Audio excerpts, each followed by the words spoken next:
Doc is back. Welcome to Medically Speaking with Dr. Winston Alexis, hosted by Tyrone Robertson. Join Doc and his guests as they discuss healthcare and the Caribbean community every Thursday at 11:30 a.m. Eastern Standard Time on caribcast.tv, Apple Podcasts, Google Podcasts, and most other popular podcast platforms.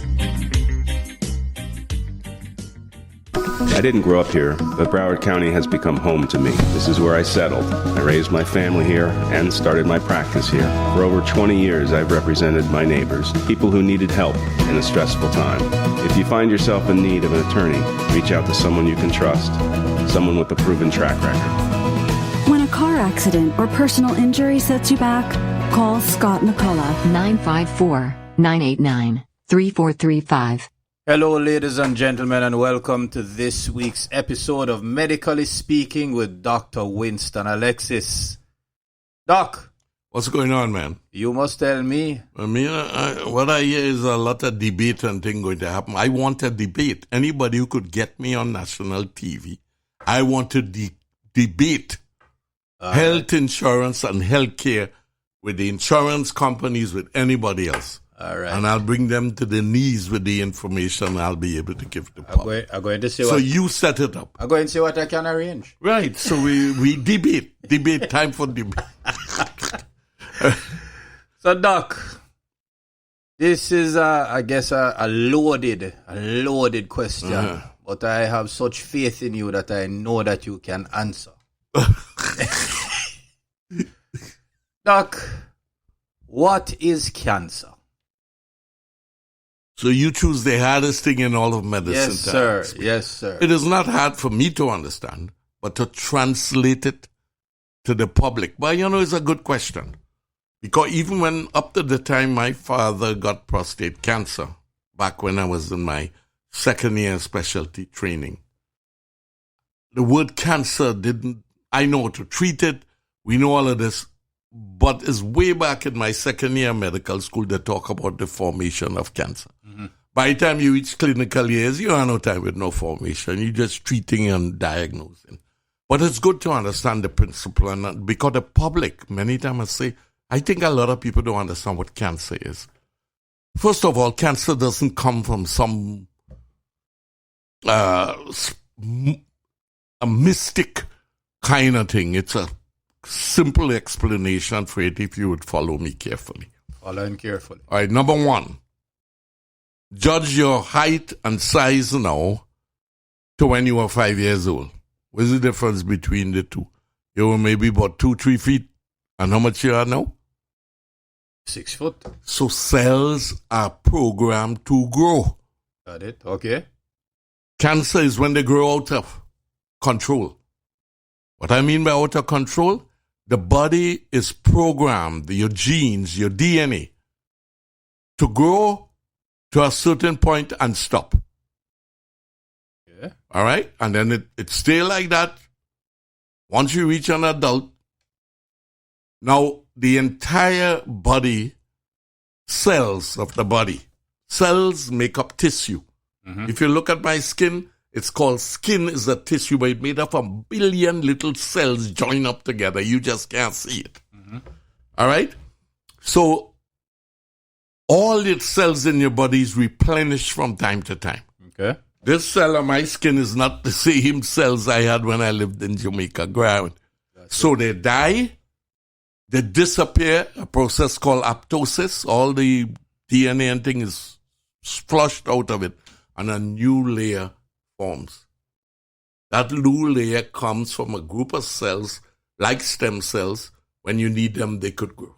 Got it. Okay. But they are programmed to grow to a point, and your genes control how much they grow and when they know how to stop. So there's a gene to make every cell in the body grow, and there's a gene to make it stop. Got it. Cancer of anywhere in the body is when that control mechanism goes crazy. So it's growing, but the shut-off gene is damaged. Okay. So it grows, and once it starts to grow, then it gets misbehaved. It realizes nothing, controlling, it go crazy. Okay. So therefore, you could have cancer anywhere in your body: your skin, your eye, your nose, your mouth, your scrotum, every damn thing you would. Okay. All right. Now, the controller genes, that's what I'm calling them. That's not the real. There's the stimulator genes, and there's the control genes that say stop growing. The control genes, for some reason, tend to do the work poorly as they age. That's why cancers are more common in older people. Gotcha. Okay. So there is something in the DNA that deteriorates with time. And of course, everybody DNA is the same. So some deteriorate, some don't. Right? And that's your genetics. Okay. All right. Now, there are things that can influence it other than your genetics. The environment. All right. For instance, cigarette smoke make that controller gene go crazy. You hear that, smokers? All right, good.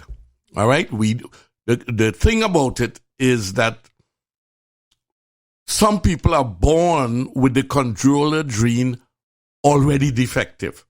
It's passed from generation to generation. Some of them. For instance, the one that caused breast cancer in young women, Angelina Jolie had it. They had to remove her both breasts and ovary. Why? That she inherited an already damaged gene. Right. So there's one type of cancer where you inherit a damaged gene, and that's a small quantity, and it tends to happen in younger people. Why? Because it's there all the time. In older people, it takes years for the gene to get damaged. That's why it's older people. Now, there are environmental factors like smoke that can hasten the demise of the controller genes. By the way, I'm simplifying it, it's more technical. Right, I would imagine. But this is all you need to understand.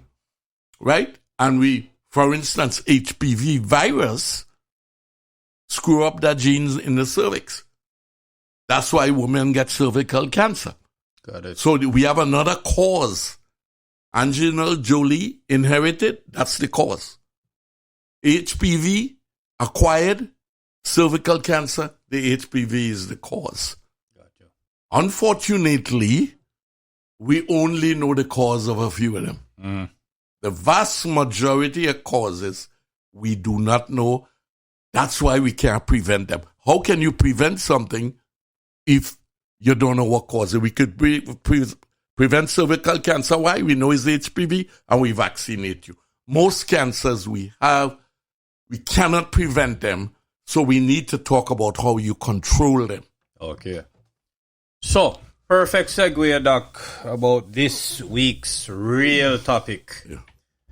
As we're heading into October, many of you will know that it is Breast Cancer Awareness Month, and I'd like to spend this program discussing breast cancer. Good.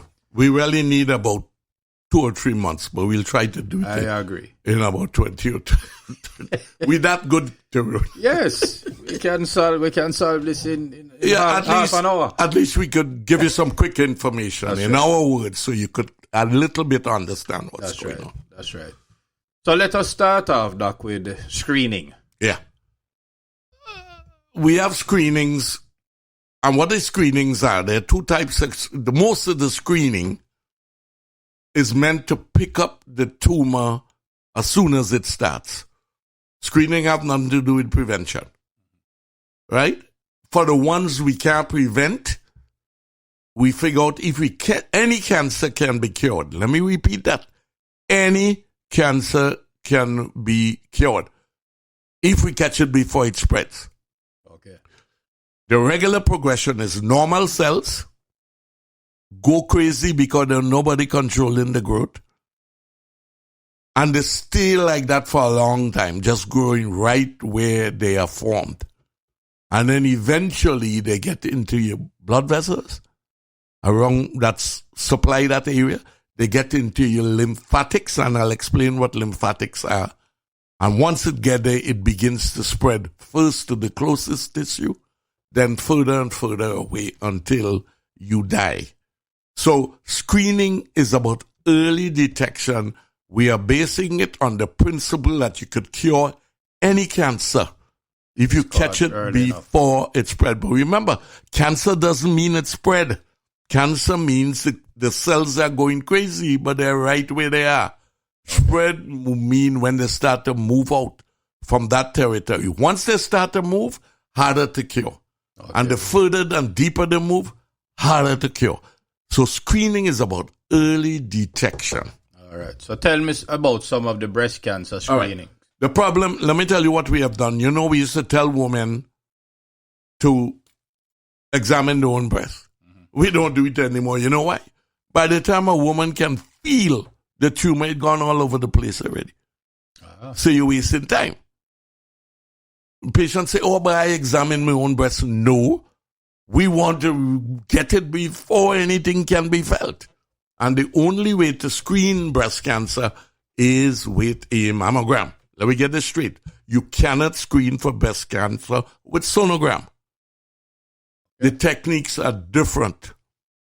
Sonogram can tell you the difference between solid and liquid, but it can't tell you which lump is cancerous and which lump isn't. And the mammogram can? Yeah. Okay. So we would do mammogram, and when we're not too clear how big it is, where it is, we might send you for an ultrasound.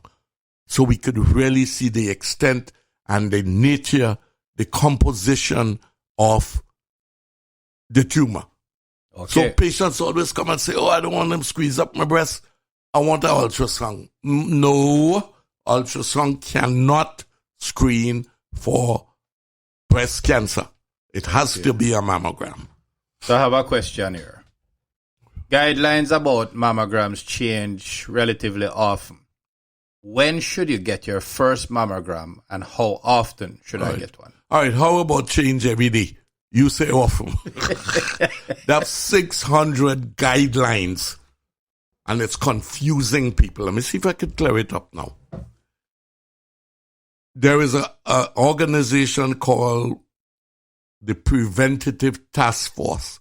It's a government agency, and they look at epidemiology, cancers and so forth. And they are looking at cost-effective methods of treating cancer. You know what I mean? Cost-effective mean if we lose a couple of people, it's okay. As long as we catch most and it don't cost us much. That is different from your physician point. It's different from the radiologist point. It is different from the Cancer Association of America. I'll tell you what the things are.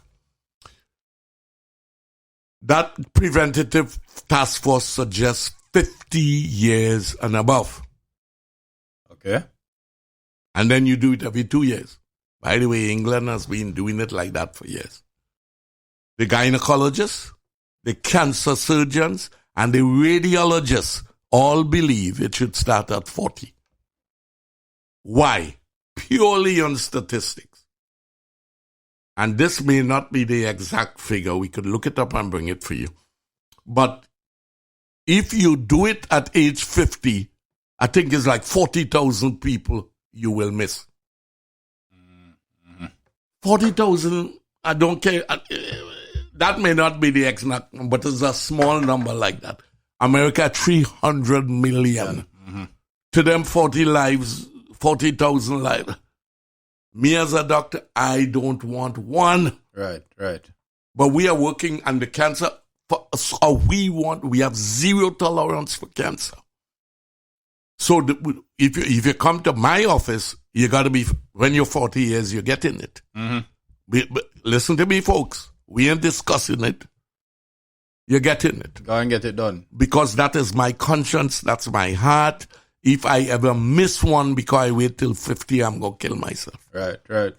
So I am not, that's my standard of care, just like it is the Cancer Society, just as is the General Surgery Society, just as the only one that talking about this 50 years is the United States Preventative Task Force. Cancer, yeah. Well, they're looking at the dollars and cents. Well, yeah, and I'm not blaming them. They have budgets to go on. I don't have all of that, because a bunch of it takes a lot of money to do all the screening. Yes. Right? And most of it fall into the government's hand. You might say, why they are paying? Who you think bring the radium into the country? Mm-hmm. It's not the individual radiotherapist. The government get it and then we get it from them. Right. We can't afford it. So the government is looking at cost containment, and don't blame them. This is the kind of job they have to do. I'm a physician. I'm in the business of saving lives. That's and right. Making people quality of life better. I don't care what the statistics says. Because I know that if we could save one more life. That's right. It's worth it. It's fine. Absolutely. But government doesn't look at that, at things like that. Now I have another little caveat. Right? Basically something that really annoys me. More black people die of breast cancer than whites. And you know what's the difference? Tell me. They go for more mammogram than us. We come in, doc, I don't want to squeeze up my breast. Breast cancer hurt you a lot more than I think squeezing your breast for 2 minutes. That's right. Stupidness. Okay. Number one, I don't want it because of the radiation. You probably get more radiation when you go out in the sun and using your microwave than you get from. On the other hand, you say, boy, you might have something in your belly. Let me do a CAT scan. All of them go lay down for the CAT scan, have a way more than mammogram radiation. But yet they go for it. I don't blame them because it's ignorance of what is happening. Right. Well, let us so again, let us emphasize that point. All right. The radiation doesn't hurt you. Okay. And if you don't take it, the incidence of cancer in that group of people will rise. Okay. Without question. So, ladies, go and get your mammogram. I'm about to guarantee them one thing. If we catch the cancer before it starts to spread, we can cure it. Okay. If it starts to spread, we can manage it, but we are in trouble. I have 2 more questions regarding the mammogram. Sure. So, I understand that there's such a thing now as a 3D mammogram. Okay. Resolution. Okay. That's all that means. Got it. Because the guy reading a radiograph. Mm-hmm. Just like pixel, the more you have, the 3D give a clearer picture. Okay. Yeah. And then my other question. From time to time, I've heard of men developing breast cancer. Sure. And so how does a mammogram in a male work? All right. Not we don't do it. You don't do it. Why? The incidence is very, very low. Okay. And it has not been a standard of care for years because it's so rare. Mm-hmm. In all my year, I see one. Okay. And I have to tell you this story. Listen, I was the people's doctor in Montego Bay. Mm-hmm. I have a little dread team named Seba. Yes. Good. Seba. Yes. All them boy, my friend, Pure Dread. One time. Good football too. One time, one of them come to look for me in the hospital. So I say, his name was Noah. He played Alton Sterling. He played for football for Jamaica. Good little youth. So he come and tell me his father sick, So I say, yeah. He said, but boy, what is it? He tell me breast cancer. I said, what are you talking about? Not your mama. He said, no, my father. I said, what the hell is this? And he said, Doc, he in bad shape. I want you to come and take a look for him. I said, you want me to come? So I said, where is he now? He home. So he said, I said, you mean Gully? Gully is like trench tongue on them.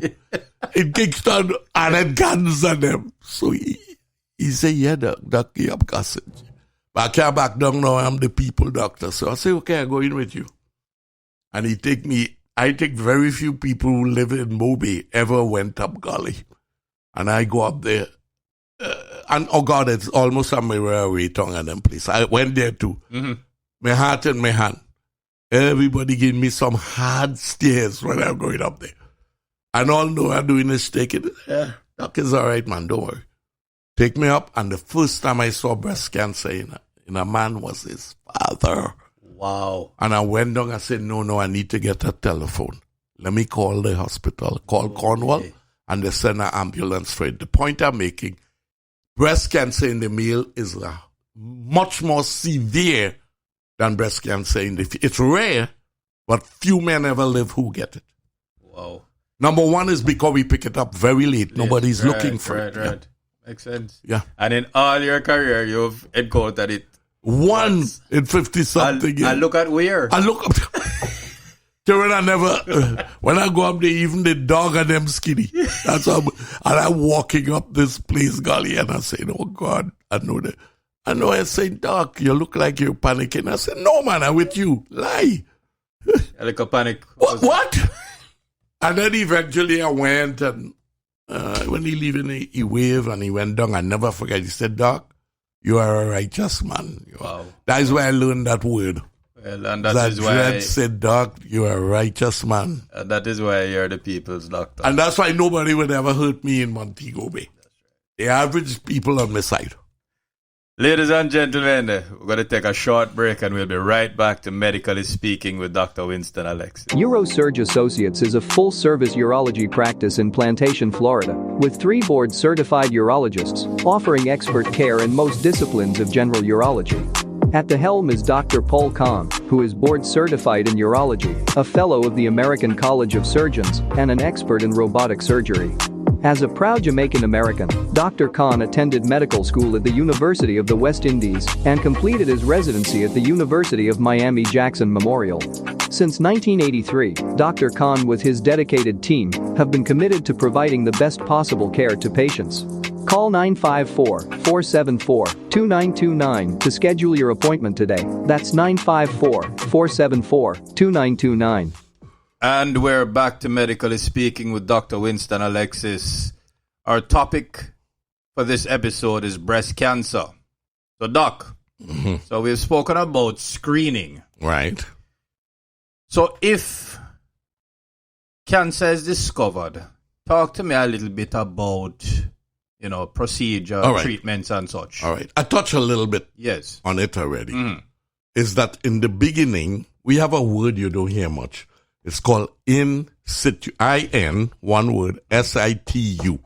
That means it's in place. It ain't gone nowhere yet. That's what we're looking for. Okay. Because we can cure that. Got it.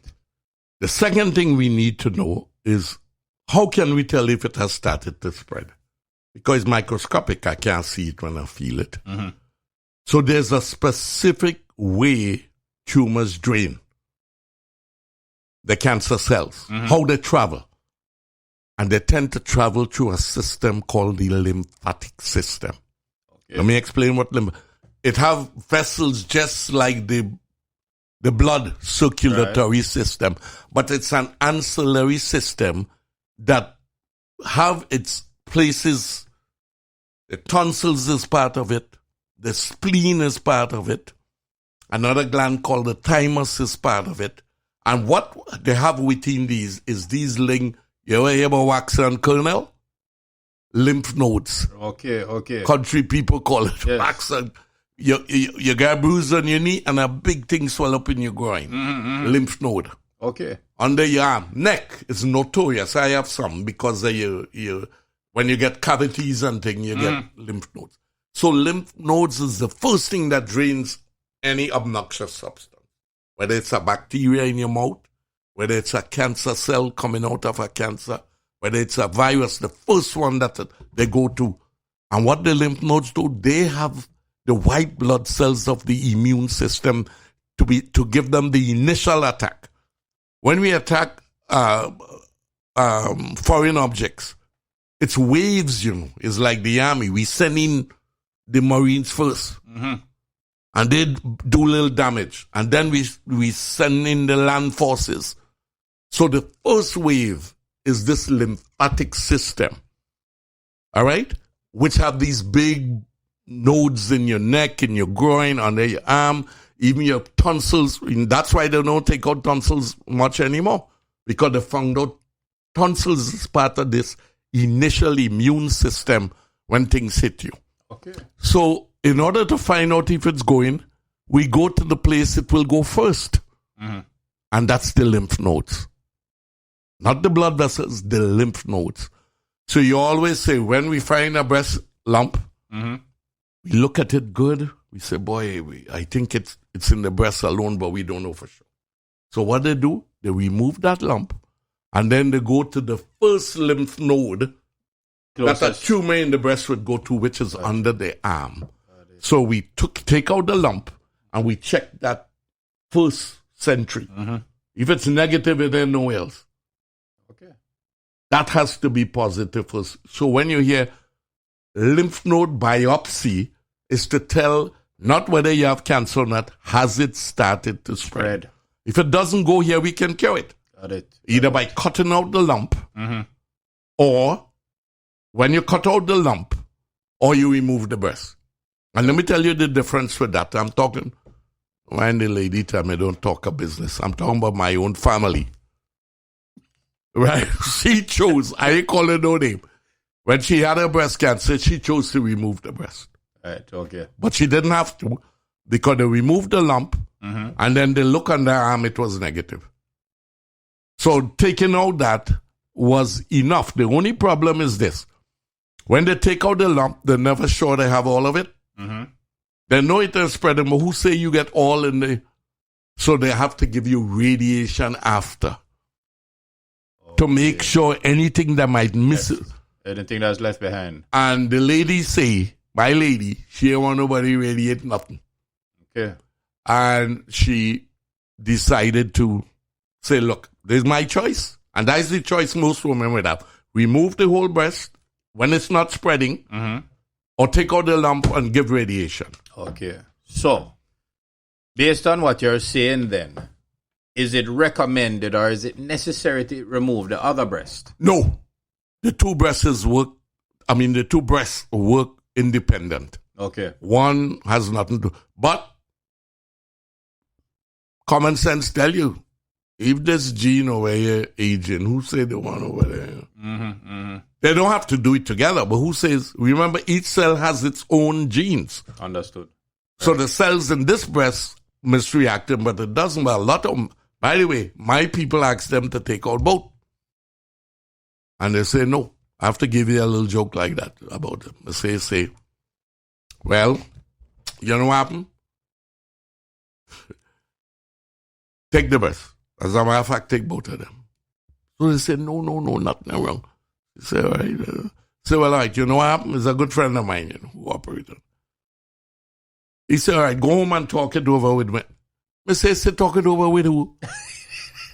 Where you talk? You know them Jamaican woman, seriously, country girl. Is her breast? She says, what you have to do with this? He told me the story. He said, he started to laugh. He said, listen, if Winston don't want me like this, he can go. All right. And that's the way I'm throwing words for them women out there. Don't let nobody make a decision when it comes to cancer. When you could listen to advice, but you make the decision. And they always laugh at me. The wife say, who? Me had to talk to nobody. You set up the surgery. But she wanted both removed, but they said no. The other one is necessary. The only time we move the both breasts is if you have the genetic form, which is passed down from generation to generation. They tend to be vicious, and they tend to form in both breasts. That's why Angela Jolie removed both. Got it. Because she has the gene. She don't have to wait for it to age. And when it's genetic, there's a good chance that the mutation is in both breasts. Okay. But when it's the type of mutation that occur with age or the environment, whatever those factors might be, they don't always move together. As a matter of fact, they almost never. It's hard to find cancer in both breasts other than the genetic type. Two things about the genetic. It tends to be in both, and it happens at a much younger age, 30, 20, 40. Okay. Right? So you have choices. People have choices. And by the way, the statistics prove that if you take out the lump, if you have no tumor in the lymph nodes, and you take out the lump and you use radiation, the end result is exactly as if you take the breast out. Okay. So you have a choice. It's up to you. By the way, no, let me talk. You're going to make my wife leave me, you know. Me? Wait that one. You're the one who is... All right, let me extend it a little bit. That's how much I love my public and my patient, my community. I air out all my laundry because I think it might help somebody. They're going to say, if Doc wife think that way, what the hell? But you have to understand the decision you have to make a decision one way or the other. So what Mrs. Alexis decided to do is put a replacement. You know, nowadays work. Them guys, I could see in the old days. Back in the 60s, you had to pad it up with a piece of cloth. There are no fake breasts. So one time for Mrs. A, I talked to a partner of mine, going to take me in a doctor. I called the plastic surgeon. I said, listen, I hear all this thing about silicone. Tell me foolishness. Silicone, what you heard about was some problems I had in the early development of this thing. Look at all the movie stars. Look at all the rich people. Every one of them have silicone. And the reason is this. Silicone falls more like a natural breast. Okay. When you put them water with saline, I could tell. Just look and I could tell. You have that silicone. By the way, it also feels like it. Don't laugh at me. Why are you smiling? No, I wasn't being rude because what happened is one day I passed in and my hand bounced Miss Alexis' breast. The silicone one. And I said, Ras, is a joke I making? I said, listen, you better take out the other one and put that one because it feels better than the real thing. She nearly killed me. But it's true. It feels so much like a natural breast, just touching it. So the reason I'm getting to that, these choices have to be made. Okay. Are you going to put in a prosthesis? What type? And silicone, the only problem is very expensive. But when you see how it falls, when you see how it fits, and if you see how it feels, then silicone is probably the best placement. Okay, all right.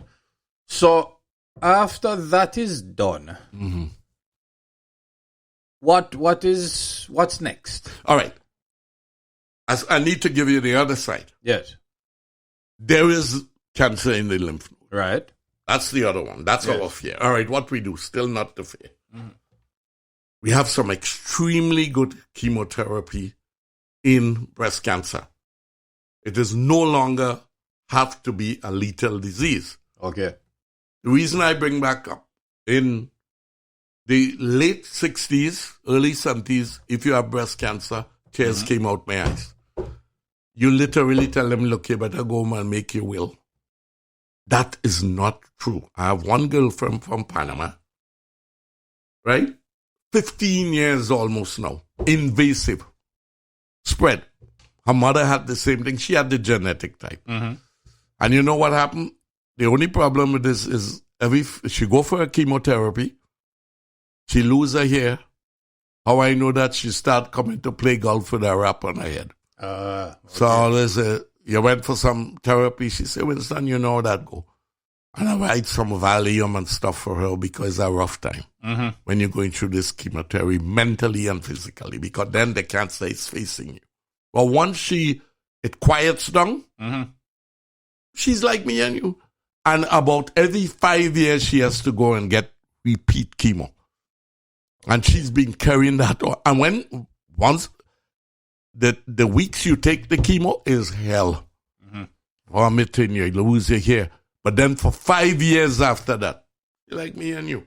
So we are treating it more like a chronic illness. That's just about that. Treat it, get remission, go about your business, enjoy your life. When it pop up again, treat it.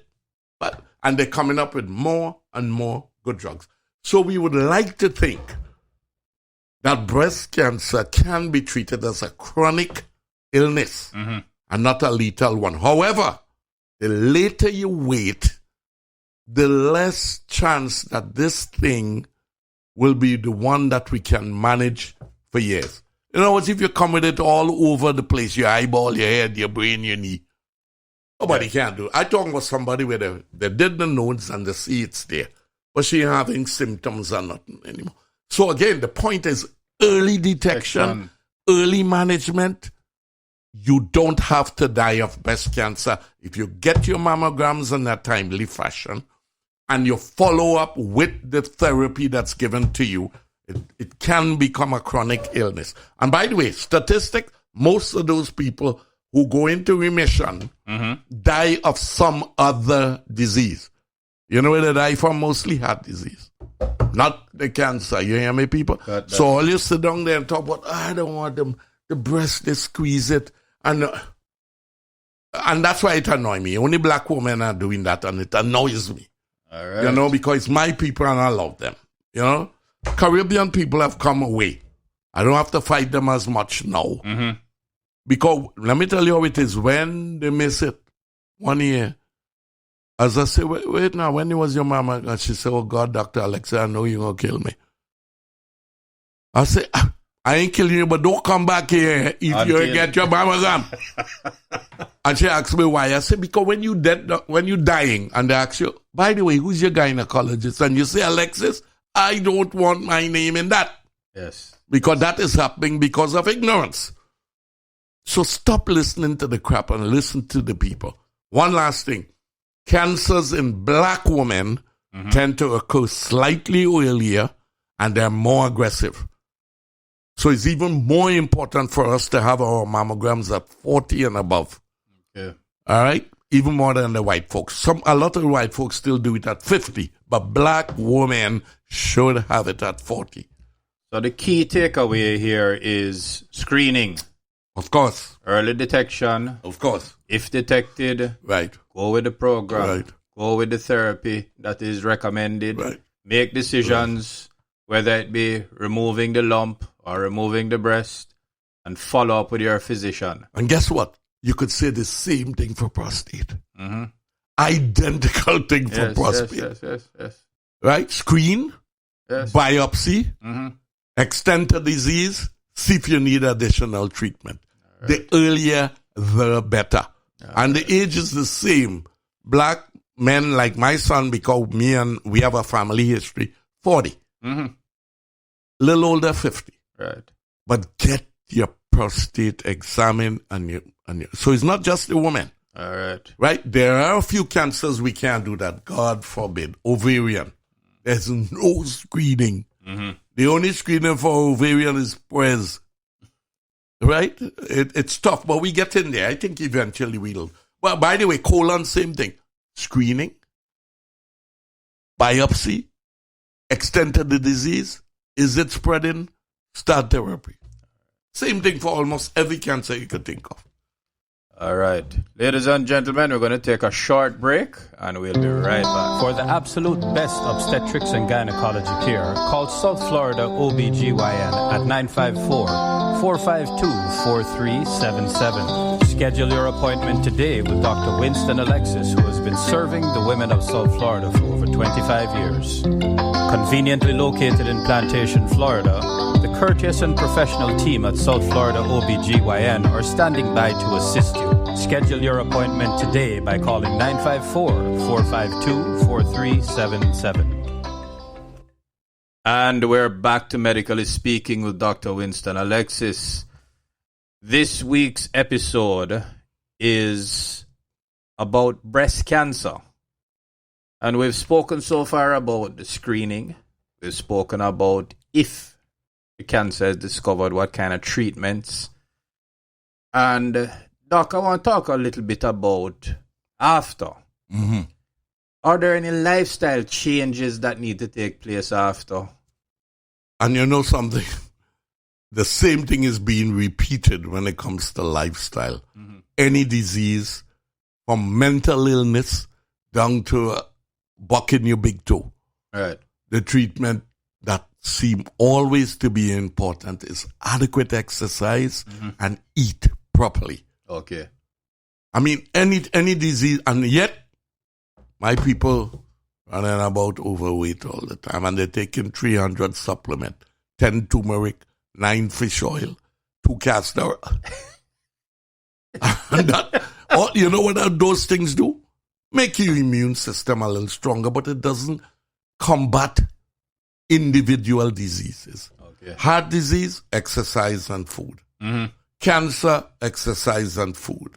Arthritis, exercise and food. Sinus problem, exercise. Yet, the whole nation getting so fat, I don't know what is going on here. We don't use that word I mean, I'm plump.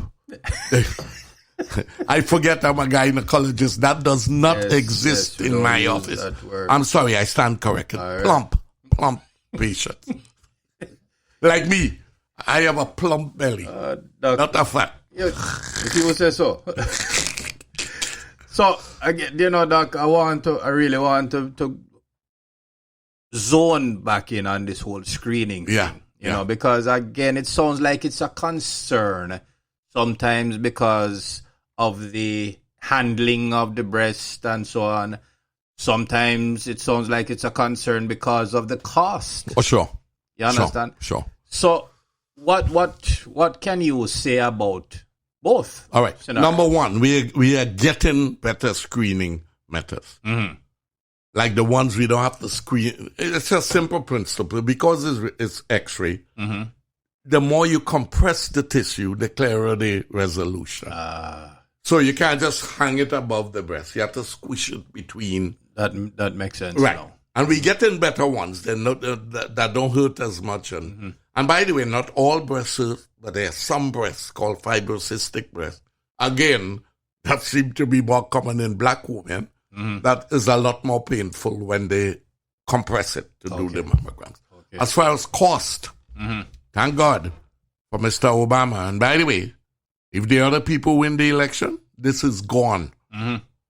Part of the Obama plan says you must give a free screening to anybody with insurance.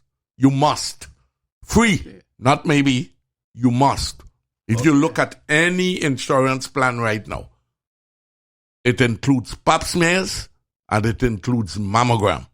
Okay. Because that's part of the Affordable Care Act. In addition to the, of course, pre-existing.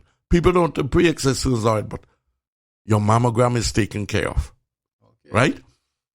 Even for the people with no insurance, there are free mammograms that are given out. You could get it done free of charge, regardless of your income, during the breast cancer month.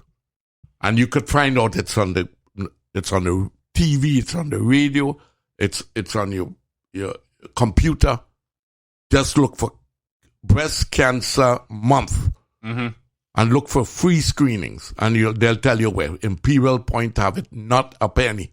Okay. You have to pay for it. By the way, this is something we have to learn. You remember we're going to talk a little bit eventually on managing your healthcare. Yes. There are a lot of free things and that has nothing to do with your income, has nothing to do with whether you have insurance or not. Let me tell you how ridiculous this thing is, Tyrone. If you have insurance, and you have something called deductible. We'll talk about that when we talk about insurance. A deductible simply says, it's like your car. We ain't paying a penny till you pay that deductible. All right. Let's suppose your deductible is $1,000. The insurance, the hospital, will charge $1,600 for a procedure. Any procedure, I'm making it up. Then they have a discounted price with the insurance company. The price you charge is not the price they charge you. They make a contract with them. Of course. We'll do it for $800, okay? That comes out of your deductible. A deductible is a sum of money you are going to pay before the insurance kick in. I tell you what happened to a patient of mine. So she tell me it's $1,200 for ultrasound. Say, are you crazy? Ultrasound is like $400.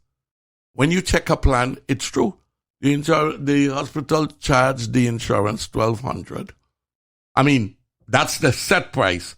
But they do a contract with the insurance for $500. But if you have the deductible, it goes back up to the $1,300. Wow. So you have to pay that out your pocket. You have to pay the first $1,000. All you have to ask them people, listen to this now, any imaging, any lab work, these are contracted with insurances. many times the amount of deductible you have to pay through the insurance is much higher than if you pay it like you had no insurance. Okay. So when you go in and they tell you it's $1,200, say, by the way, what is the self-pay rate? Let me tell you what happened to Dr. Alexis. She had to go for some MRI, I forget what it is. $1,300. She said, yeah, well, what about the self-pay? $462. So she didn't use her insurance. Right. She paid the $462. Right. So when we talk about managing care, that's what I'm talking about. You could save tons of money if you look at what's available, right? Look for freebies, then look for the cheapest way you could pay for anything. When I told the lady that, she couldn't believe it. She said, Doc, they wanted $1,200 for me. That's why I didn't do the ultrasound. And I'm arguing her, what the hell you mean by, no. They went and looked up the plan she had. That's the cost of the hospital. Interesting. But when you ask them, you want to pay out, always compare imaging through the insurance, imaging through self-pay. Right. And you take the lower one. So where does that tie into the government? So the self-pay, does the self-pay fall into government programs, or is that? No, these are middle-class people who can afford the insurance. Right? And make too much to get help from the government. They're on their own. Got you. They are on their own. When we talk about Obamacare, we talk about insurance. I'm dying to do it. I'm going to give them some secrets. That's the first one I give them. Right. You have imaging, you have lab, you go to the place and they tell you they want a whole heap of money. Say, by the way, do you have, remember this word, self-pay rate? Okay. And you know what it's similar to? Good RX. Yes. I've used it myself. I use it all the time for my eye drops. My eye drops was 200 and something. I pay in 60. Yes, that's right. I don't use my Medicare. I use Good RX. That's they have about single care, they have 100. Yes. When you go for your pharmacist, you have to say, first of all, my insurance plan. Do I have to pay a deductible? Yes. How much is for it with Good RX? Yes. I want Good RX. Yes. So, and there are many things in the system like this. You have to understand the system and then ask. And do a little homework. Yeah, man. Yeah, and that's why we need to educate our community. Because, part of this whole thing that Caribbean Connection got me involved with is to educate the public, our community. That's right. And the way, I hate to jump into little politics now, but let me tell you, I hear a long time. America just want to go back to what it was when I come here. 60s, they had rich people and poor. They had nothing named middle class. They had nothing named middle class. And poor people were put on earth to work for the rich people. And then somewhere along the line, the liberals come and start talking about, what about the middle class? You should be able to own a house if you work hard. And you should be able to have a car in your garage. And the whole politics changed. Where middle income, call them liberal if you want. The Republicans and those people. And by the way, I'm not telling you, I'm an independent voter, so don't think I know them.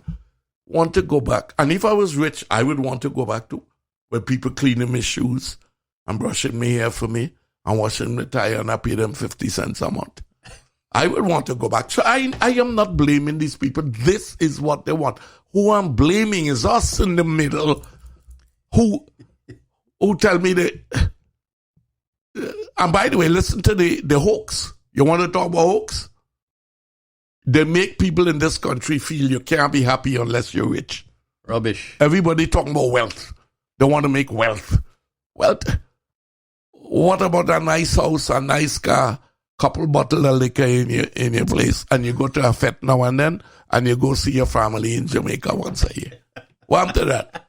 I have been living like that for years, and I'm happy like hell. That's right. That's right. Right? So they hoodwink.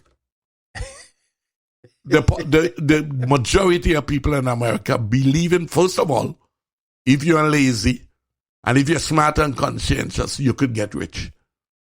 Foolishness. The people who get rich either had capital and were lucky enough, like the guy with Google, to come up with some, what the boy named there with Facebook, what he name? Zuckerberg. Yeah. Or the other one that come up with the home computer. If you're lucky enough to be that, but that's few. Yes.